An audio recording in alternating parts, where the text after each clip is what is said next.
آج مجھے جس موضوع پر لب کشائی کرنے کا موقع ملا ہے اس کا عنوان پاکستان اللہ تعالیٰ کی نعمت ہے۔ افراد کے ہاتھوں میں اقوام کی تقدیر، افراد کے ہاتھوں میں اقوام کی تقدیر، ہر فرد ہے ملت کی مقدر کا ستارہ۔ آج ہم پاکستان کی آزادی کا دن منا رہے ہیں۔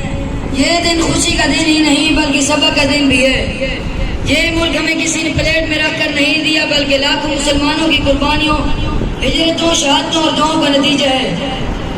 ہمیں یاد رکھنا چاہیے پاکستان لا الہ الا اللہ کے نام پر بنا ہے، لہٰذا اس میں ایسا نظام نافذ ہونا چاہیے جو قرآن و سنت کے مطابق ہو۔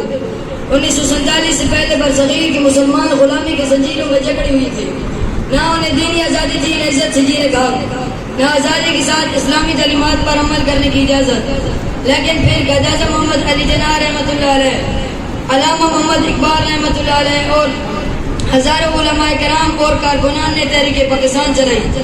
پنجاب سے لے کر بنگال تک، سرحد سے لے کر دلی تک مسلمانوں نے اپنا تن من دھن قربان کر دیا۔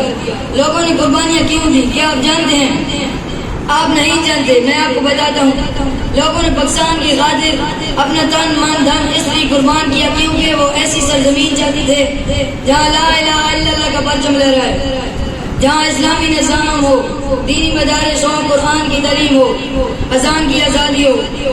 آج ہم آزاد ہیں، مگر کیا آج ہم نے اس آزادی کی قدر کی؟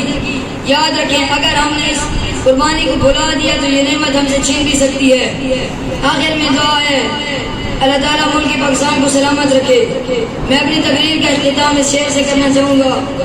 نہیں ہے نا امید اقبال اپنی کشتی ویراں سے، نہیں ہے نا امید اقبال اپنی کشتی ویراں سے، ذرا نم ہو تو یہ مٹی بڑی زرخیز ہے۔